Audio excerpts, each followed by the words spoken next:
可以来脸拿来盖住它。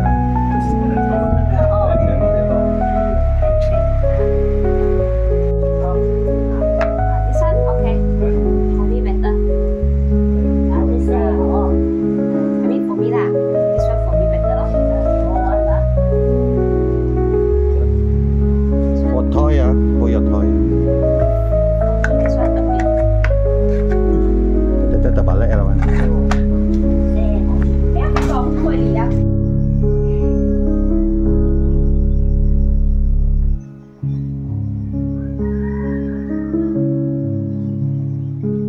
Halo, selamat berjumpa lagi di channel Sarawak Omen. Sudah lama sekarang ini, kebelakangan ini memang saya jarang-jarang upload video lah, karena tempahan-tempahan parang terlampau banyak. Jadi saya lebih menumpukan kerja saya untuk membuat parang-parang itu untuk kawan-kawan yang hendak membeli lah. Oleh itu saya memang sontok masa macam tu. Oke, di episode kali ini saya hendak kongsi sedikit sebanyak yang mengenai parang. Ada juga kerana kadang-kadang masih orang berulang-ulang macam mana pilih parang, macam mana hendak memilih parang. Itu satu. Dan sebenarnya parang apa yang patut kita guna dan yang bukan untuk diguna, itu pun juga tahu. Kadang-kadang saya perhatikan ada juga orang pergi ke hutan membawa sebilah parang yang cantik. Sebenarnya parang yang cantik kebanyakan, bukan semua ya, kebanyakan itu tidak sesuai digunakan. Dia cuma untuk koleksi dan juga mereka yang pembuat yang mempamerkan kemahiran seni pada sarongnya. Oleh itu parang itu sangat bernilai lah kalau kita menjadikan koleksi. Tetapi kalau diguna, bukan semua boleh diguna ya. Oleh itu, contoh yang sering orang tanyakan, kalau saya pergi ke hutan, parang apa yang sesuai? Itu soalan yang menarik juga.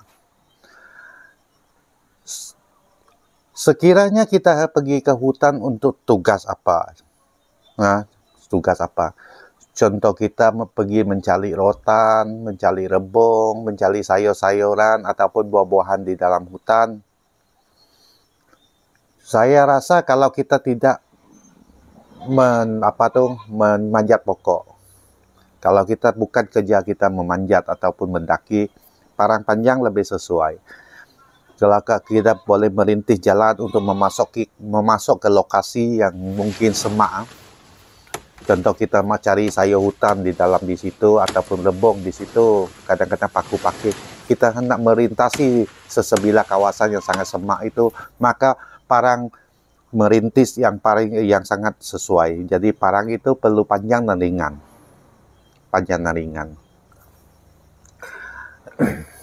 Di sini saya ada sedikit parangnya, dia panjang. Ada contoh parang, dia sangat panjang dan ringan. Macam ni yang boleh kita gunakan.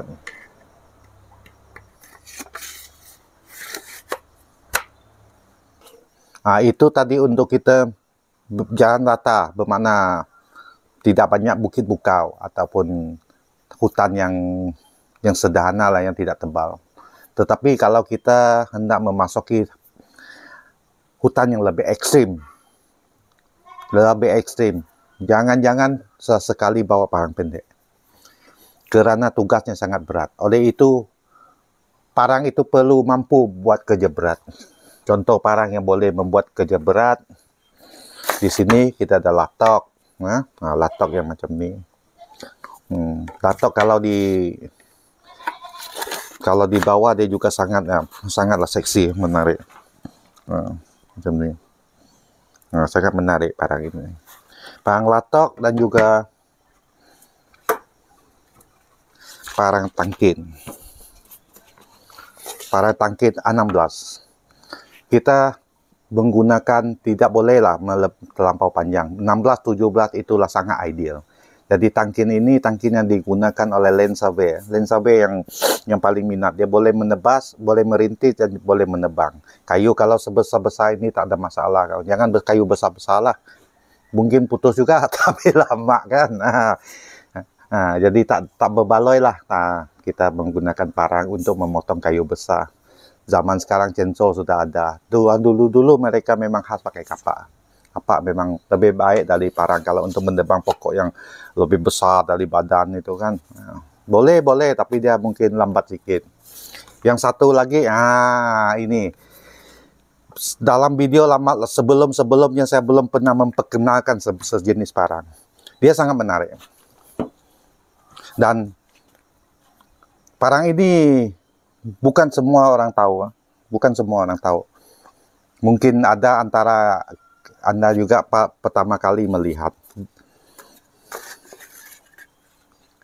Ini dia. Tengok, dia macam tangkin, tapi mata dia rata.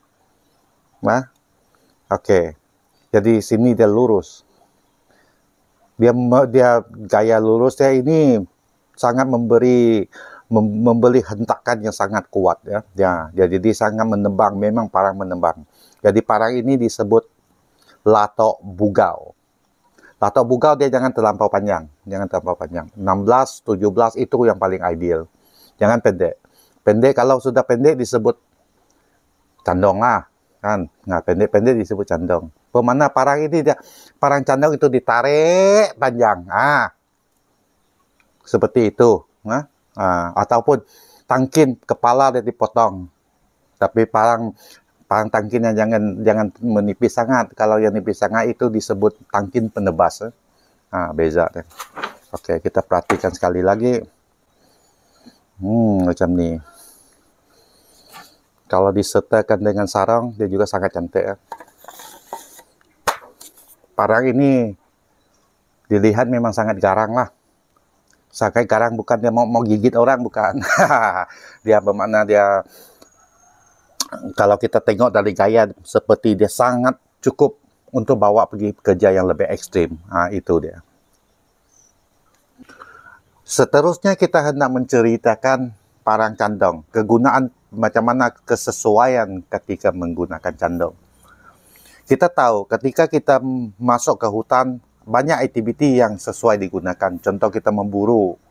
Dalam memburu itu di sini, kalau orang sini memburu, mereka tidak balik dalam satu hari, mungkin 2-3 malam di dalam hutan. Jadi di situ mungkin mereka tangkap ikan ataupun memburu.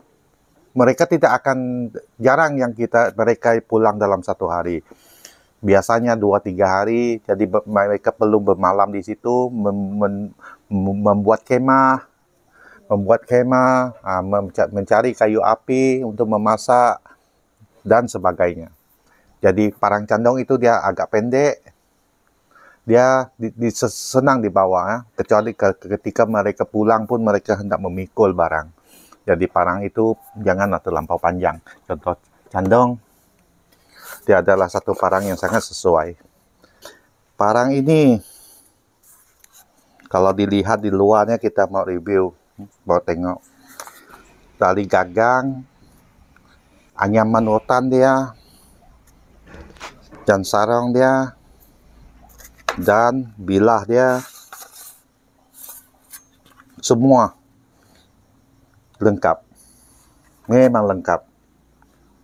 Jadi parang ini kalau hendak dibeli di pasaran, harga dia beribu-ribu. Kerana dia ciri-ciri dia lengkap, cita rasa dia semua cukup. Dia dibuat oleh seorang kawan bernama Robinson. Robinson ini dia sangat popular lah, dia buat parang-parang macam ni. Dia hasil karyanya pernah dipamerkan di Museum Sarawak. Yang saya tahu tahun lepas bila hasil karya dia dengan Sebetul Malaka. Mereka berdua itu memang penggiat seni di bahagian betong lah.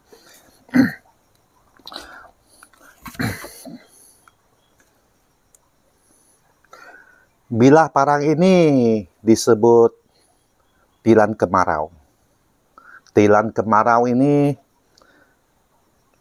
bahasa Iban sebut itu tiran, itu dia sejenis ikan, dia macam belut, tapi belakang dia ada gergaji berwarna merah-merah itu. Itu disebut tilan. Tilan kemarau. Kenapa disebut kemarau? Karena apabila musim kemarau, mungkin orang tua dulu mereka melihat ikan ini dia berjuang untuk hidup. Waktu musim kemarau dia berjuang untuk hidup, dia lancar, dia laju, dia hendak, contoh orang mau tangkap, dia melarikan diri ke apa, ada kelajuan dia sangat menakjubkan. Jadi serangannya apa tahu, memang sangat menakjubkan. Jadi parang ini direka bentuk dia macam ikan itulah, ya ikan tilan itu. Jadi mungkin musim kemarau ikan itu sangatlah ganas, sangatlah lincah dan sebagainya. Jadi parang ini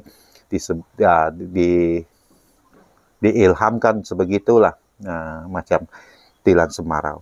Pembuatnya bukan orang Sarawak, dia adalah orang Thailand. Orang Thailand dia juga sangat famous, sangat populer lah membuat parang, dan parang dia dikirim ke antara bangsa.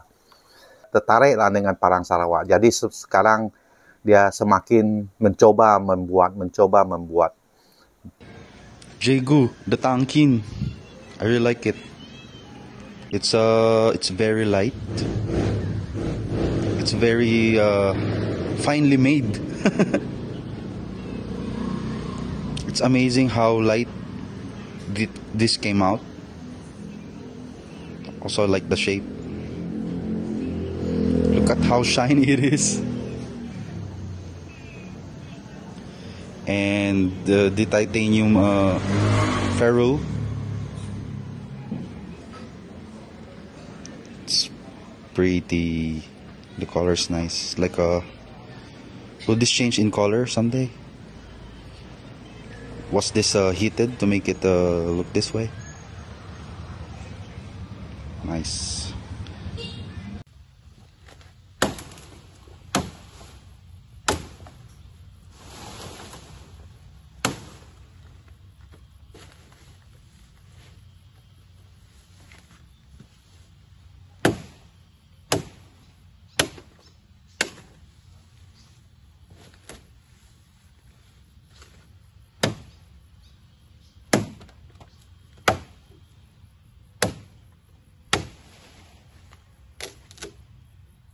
Dikirim dia ke sini memang susah. Parang ini dia jalan banyak tempat. Contoh dari Thailand mereka bawa masuk ke Semenanjung. Dari Semenanjung mereka ada orang yang pakai pesawat, mereka bawa datang ke Sarawak bagi saya. Macam tu bagi Robinson. Buat sudah siap Robinson bawa pergi Kuching, gagal. Gagal. Jadi owner dia suruh saya tolong kirimkan lah. Kirimkan untuk dia. Jadi saya tolong. Jadi terima kasih juga dia memberi kebenaran saya untuk memperkenalkan parangnya kepada kawan-kawan yang belum pernah lihat. Ikatan rotan ini dia sangatlah halus. Dia sangatlah halus. Dia ada juga nama-nama dia. Simpai apa itu saya belum tahu lah. Yang macam ini bulat ini mungkin disebut bunga terong. Yang ini lain. Yang lain ini apa nama ini saya pun tidak tahu. Dia seni ikat rotan ini memang dari turun temurun lah. Dan ukiran dia juga sangat unik. Dia mengilhamkan ketika dia bermimpi dia mimpi seekor kucing menangkap cicak.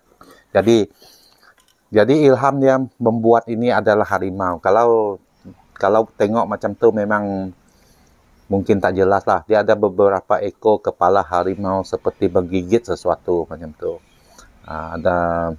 Kalau dengar-dengar dia ada 6. Tapi mau lama lihatlah baru kita dapat lihat. Di sini bahagian sini ada cangkaman dia dan ini ada mulut dia seperti dia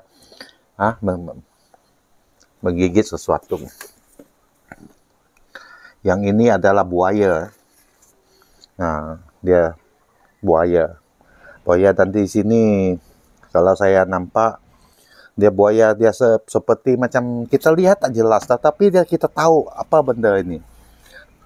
Kadang-kadang kalau kita perhatikan, seperti akan-akan kita bermimpi lah, nampak barang dalam mimpi itu tak jelas, tapi kita tahu apa benda itu. Mau cerita dengan orang, mimpi itu kita jarang dapat kita menceritakan sedetailnya apa yang berlaku dalam mimpi kita. Tapi di sini kita seakan-akan ini buaya ya. Buaya dengan seseorang itu dia seperti mereka dua berjuang lah, masing-masing berjuang. Mungkin dia mau gigit orang itu mau melawan balik dengan orang itu. Jadi di sini dia sangat unik. Jadi itu nilai kita menghayati nilai seni seseorang. Inilah. Ini disebut tilan kemarau. Tilan kemarau. Dia juga adalah sejenis senjata khas orang Dayak dulu. Sangat menarik. Dan seterusnya, sekiranya kita hendak menggunakan sebilah parang yang biasa untuk membuat parang koleksi atau parang perhiasan, boleh tak? Memang boleh. Dari dulu memang banyak orang macam tu. Parang itu mereka biasa digunakan untuk orang berkahwin, bergotong royong. Mereka akan menggunakannya sebagai satu alat untuk memotong sayur dan juga satu perhiasan badan diri. Jadi parang contohnya ini adalah parang sebilah buku andong yang sangat biasa. Tapi buku andong ini dia sangat klasik. Dia bentuk dia sangat klasik. Ini disebut buku andong. Ketika setelah dia disentuh oleh seorang yang kreatif, maka hasilnya sangat lumayan. Contohnya ini. Ini adalah kawan dari Semenanjung yang maulah dengan ukiran ciri style orang Sarawak. Biasa dia bawa macam ni. Barang ini dibawa macam ini. Nanti dia sangat cantik. Jangan terlampau rata macam ni, tak cantik. Dia mesti mau macam ni. Seakan handle ini di dalam posisi yang rata. Biar dia sarung turun sikit. Ini baru dia cek cantik bawa. Jadi dia punya bunga, kalau kita mengukir bunga dia mesti pandang ke atas. Dia adalah, saya mengukir dia, ini monster lah. Kalau ke bahasa orang sekarang, dulu dia tahu apa monster. Dan ini orang Kayan punya. Ketika badan dia dilepasi dengan tumbuh-tumbuhan, maka belakang ini adalah orkid hutan. Orkid hutan ini jarang berbunga, tetapi dia sentiasa hidup. Dia tahan hidup, tahan kemarau, tahan hujan, dia tak mudah mati. Walaupun dia tak berbunga, tapi dia tetap bertahan hidup. Kemarau manapun tumbuhan ini tidak akan mati. Jadi ini orkid, saya memilih orkid sebagai satu perhiasan di sini. Dan ini digabungkan dengan sedikit orang Iban punya, dia desain, dia punya sarung candang macam ni. Dan ini oleh kerana bilah dia ini adalah bilah parang khas orang Bidayuh. Buku andong ini adalah parang khas tradisi orang Bidayuh. Itu disebut buku andong dalam bahasa Bidayuh. Jadi saya bagi dia nama buku andong. Dalam bahasa Bidayuh, kalau ditranslate ataupun ditranslate menjadi bahasa Iban, orang Iban akan sebut dia buku candong. Maksudnya sama, cuma bunyi sebutan lain dan kerana bahasa tempatan yang berbeza. Oleh kerana untuk menghormati benda ini dia berasal dari orang Bidayuh, maka saya memberikan nama dalam bahasa Bidayuh buku andong. Dan buku orang Bidayuh itu dia tinggal di tempat yang lebih kering, lebih berbukit. Nah, sebab dia disebut land Dayak. Mereka lebih suka tinggal di tempat yang lebih berbukit untuk menanam tabi bukit apa. Jadi di dalam hutan di situ banyak senang mendapatkan buah jerin.